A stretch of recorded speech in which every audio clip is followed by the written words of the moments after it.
So that's why they decided to pre-generate secret keys, install device certificates.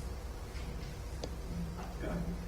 Device certificates for the WIM card, which is provided by the vendor, Gemplus, Submersion, and others.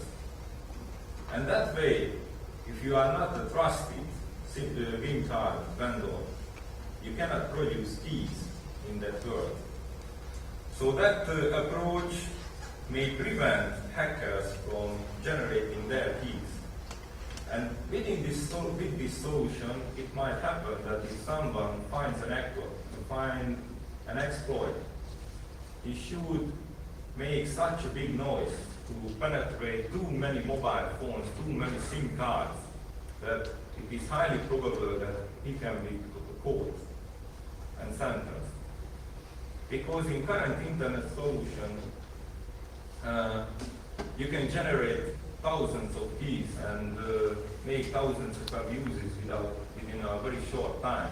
And that's a big danger. So from this danger and risk approach, this solution might limit this risk.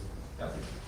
This also means that you'll have sort of the same like Windows problems. If you don't comply, you won't be able to do anything with this. I can imagine in the future that functionality can be added to the phone, to the card. You will not be able to do so because they have to comply first. If I understand well, the question was whether the SIM cards are open for other reasons or are they limited to some vendors? The answer is yes, they plan to open the SIM card. You can install any other application for it if you want to. So how do you obtain a key then? Because you have to comply with the key. Well, I can't answer the question right now because it's not a technological question and it has not been decided. So it will be under control. That's all. So our vision about universal mobile payment is that you use your PPT for paying. You can pay with the internet. As you may see, you can connect to your PC, and that solves the problem of all the mobile banking problems which have been discussed in the panel session before our presentation. That this PPT is considered to be tamper-proof terminal. No viruses, no Trojan horses. It might not be true, but now we consider it is. The WIM card itself considered to be tamper-resistant. So if someone gets it, takes it, you cannot put the secrets out of it. But you can use the same payment method in real shops. You can use the same payment method in anywhere you want. So it's a universal long-term solution. With this electronic payment, we have seen that the internet failed to develop a long-term payment method because of these Trojan horse problems, because the high variety of systems, and because they did not reach the critical mass. In this telecommunication world, if a big company comes up with a new phone, in the next day it can sell hundreds of thousands of phones just because it's new, just because it's more fashionable. And they can reach the critical mass, or they believe. So we need breakthrough solution in this world, easy deployment, pre-installed means pre-installed certificates, easy registration, and so on. And on the other hand, we need cheap transactions, micropayment, and other payment methods, just concentrating on DigiCash, just concentrating on SET, or just concentrating on any other payment method. We need a collection of payment methods that the user can choose the most appropriate one at the situation. And this world learned that security by obscurity falls in long term. And if we are thinking about mobile payment, if we are thinking about connection to banks, the only way to think about long-term really secure solutions. So, my closing words is that usually they say hackers say that we do because we can. Our task is that can we solve that they cannot do? And I think the challenge of today is that one. Thank you for your attention.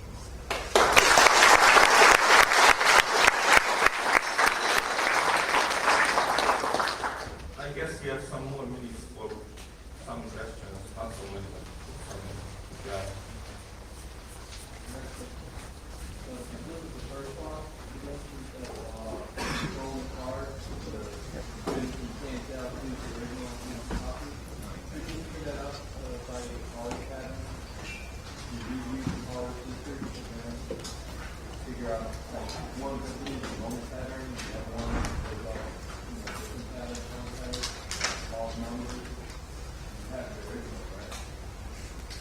But the operator, when he's staying in front of a monitor and he see on the monitor that now I'm communicating, now log on to the system, two things with the same parameters, he cannot decide which one to turn off because that's the fake.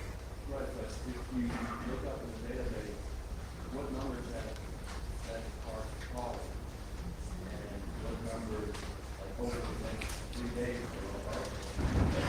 Yes, you're using some artificial intelligence to look up in the database and to trace, but the operator says that it's the user's problem. So they do not provide so additional security. Maybe in Hungary, one bank robber was catched in this way, that he left in a bank on phone card, and it was traced that which numbers were called with that phone card. And so after a few weeks he was catched.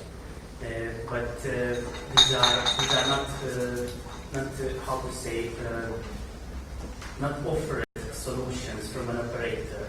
Maybe they inside they do some tracing, they do some tracking, like in bank cards.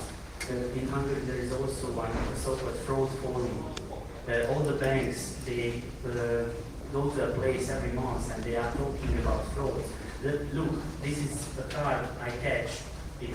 Look and get some experience from my fraud. But these are not so official forums. These are not official things to trace data from a phone card. So how I know the operator will wait the time when the user comes and say, I have a problem with this card, please turn it off. Okay, my credit card. So for example, in a bank card, there are also artificial intelligence. If you buy fuel in the Netherlands and after 5 minutes you buy fuel in Norwegia, the bank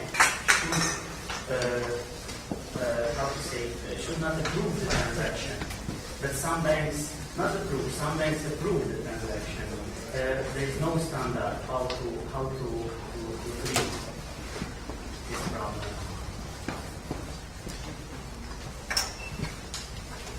Questions?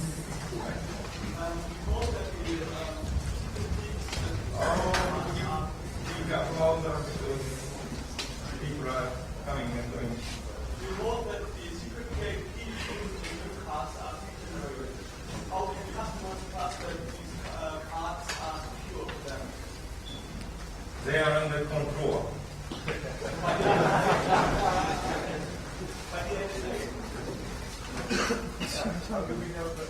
By whatever country you are, and the country decides what kind of control should they apply. So it's a local thing. In current digital signature laws, it is allowed that the CAs issues the secret key. So it is legally acceptable. For example, in Hungary, the authority which controls the issuance of secret keys are in place. Does this mean that all keys are generated in the country as an economic fee, so they will be generated in a central place? So do we have to abide by the laws of the country that place is? Or is it being worse that now this country is so to rely on?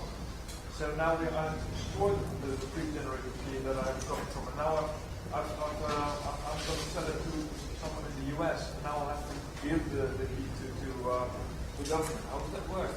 I don't think that will be an easy distinction. I think all keys will be kept somewhere, and it's someone's problem that they're safe, but that there's no guarantee for you to. Of course, for example, think pin codes. I don't know in Netherlands or in other countries how it's distributed. In Hungary, I got an envelope and I open it first. And I know the pin code. If the pin code printer makes some nasty things in the system, he will know also my pin code. I cannot do anything against it. I have to believe in the bank. I have to believe in the system who provides, who send me this envelope. But this is local. I mean, I choose a bank and I trust the bank. But if I buy a telephone and it's used a pre-generated key, there's no way for me to have a choice because it's a central organization. So I don't have a choice anymore. Okay, but the SIM card will be in a closed envelope, stamped, and I don't do what, and you check, okay, nobody opens before me, then I trust it. But so say I don't trust a certain bank, I go to another bank, which I can't trust. There's no competition here, so I have to trust this organization or I can't use a mobile phone. I think the problem of trust is always will be a problem. You trust in your money, in your pocket, because if you went to the supermarket, you get food for it. But by the time it becomes a social or political problem, people are going and they buy food because they don't trust in money, or they change from one money to another. For example, I don't know in Macedonia or where the German Deutschmark is the official money. So I think the problem of trust cannot be resolved. But if you have more questions, outside. Thank you very much. Thank you.